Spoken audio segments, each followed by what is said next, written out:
Chapter 3. Combating Poverty. Program Area. Enabling the poor to achieve sustainable livelihoods. Basis for action. 3.1. Poverty is a complex multidimensional problem with origins in both the national and international domains. No uniform solution can be found for global application. Rather, country-specific programs to tackle poverty and international efforts supporting national efforts, as well as the parallel process of creating a supportive international environment, are crucial for a solution to this problem. The eradication of poverty and hunger, greater equity in income distribution and human resource development remain major challenges everywhere. The struggle against poverty is the shared responsibility of all countries.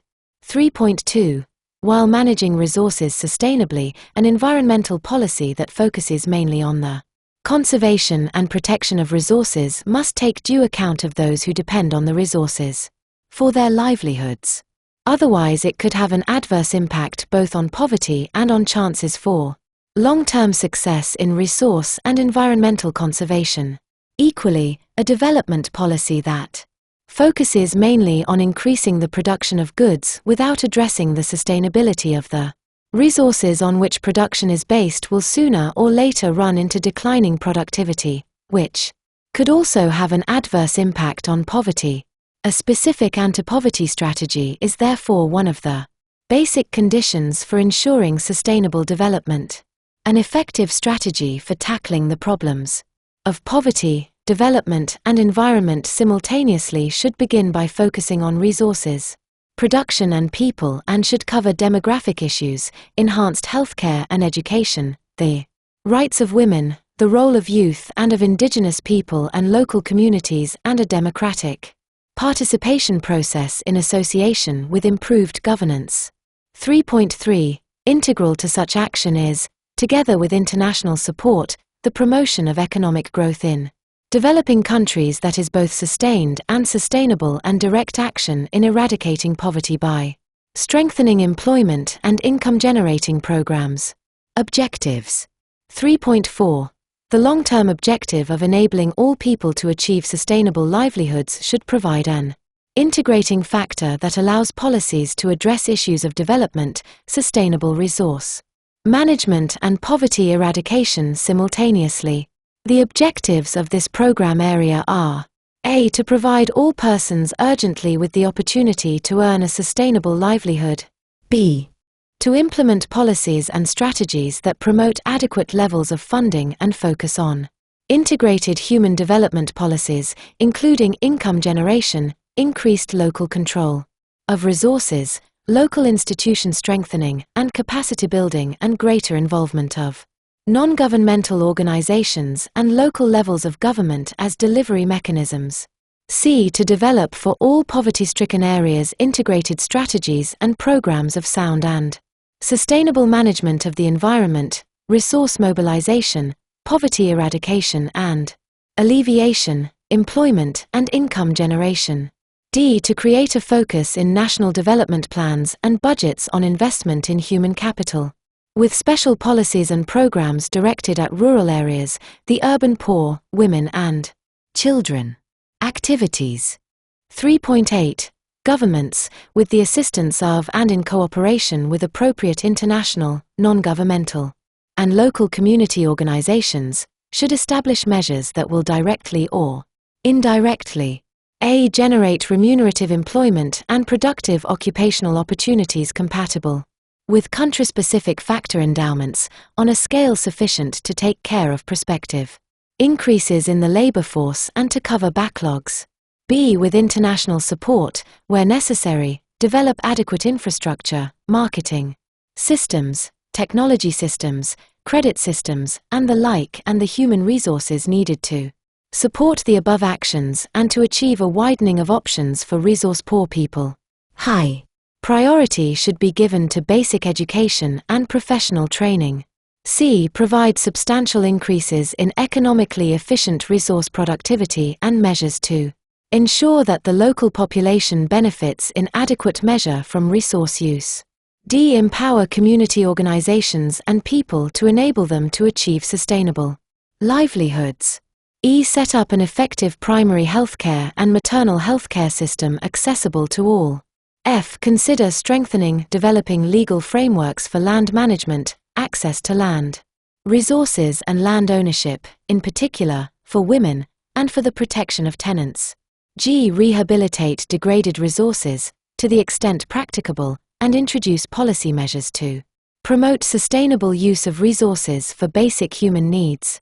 H. Establish new community-based mechanisms and strengthen existing mechanisms to enable communities to gain sustained access to resources needed by the poor to overcome their poverty.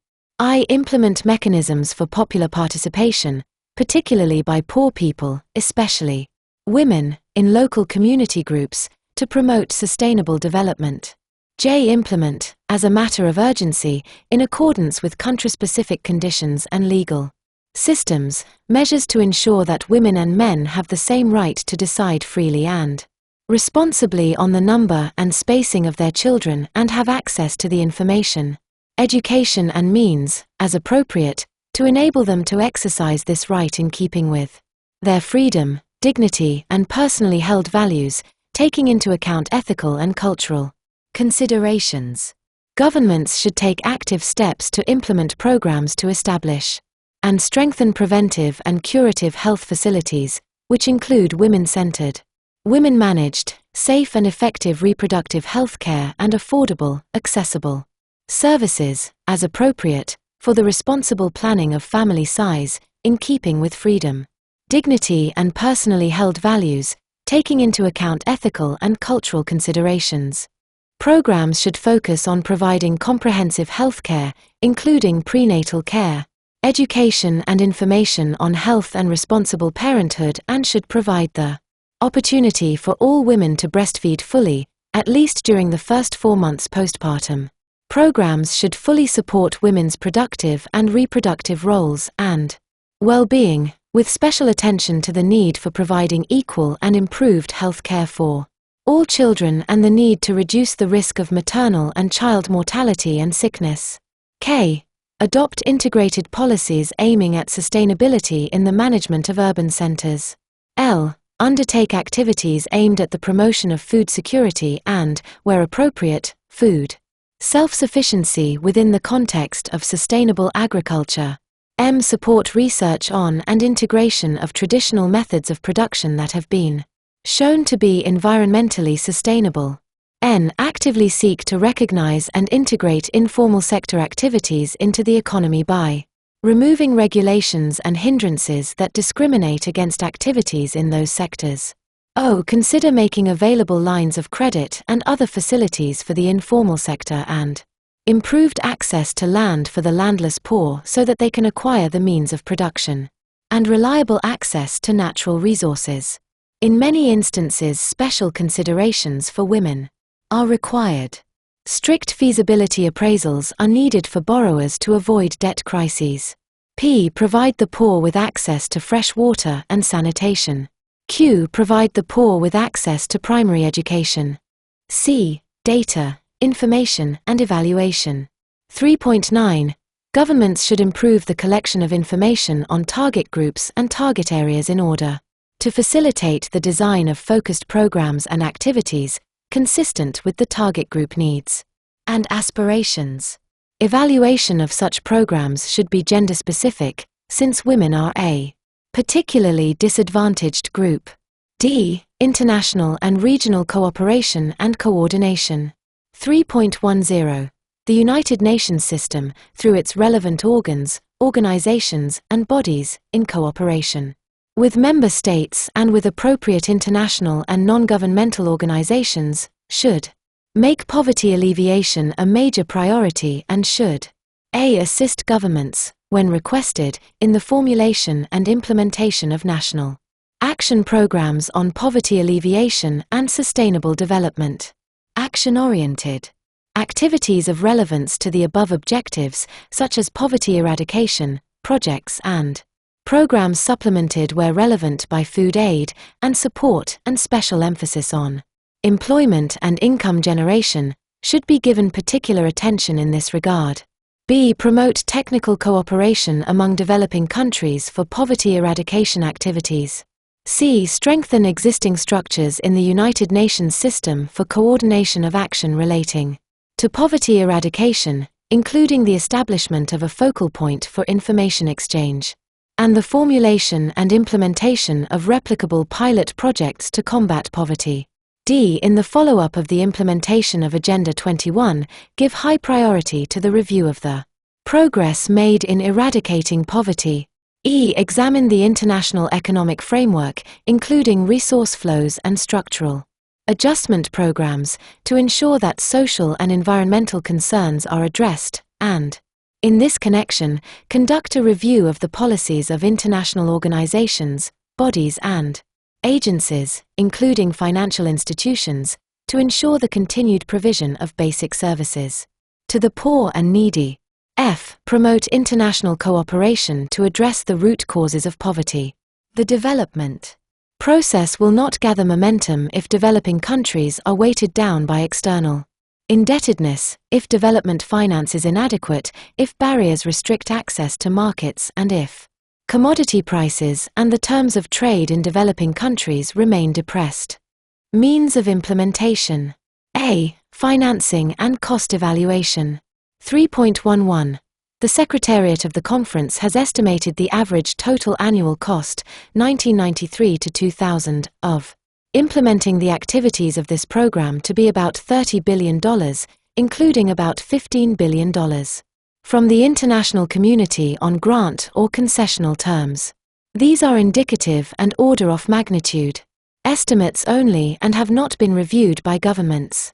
This estimate overlaps estimates in other parts of Agenda 21. Actual costs and financial terms, including any that are non-concessional, will depend upon, inter alia, the specific strategies and programs governments decide upon for implementation.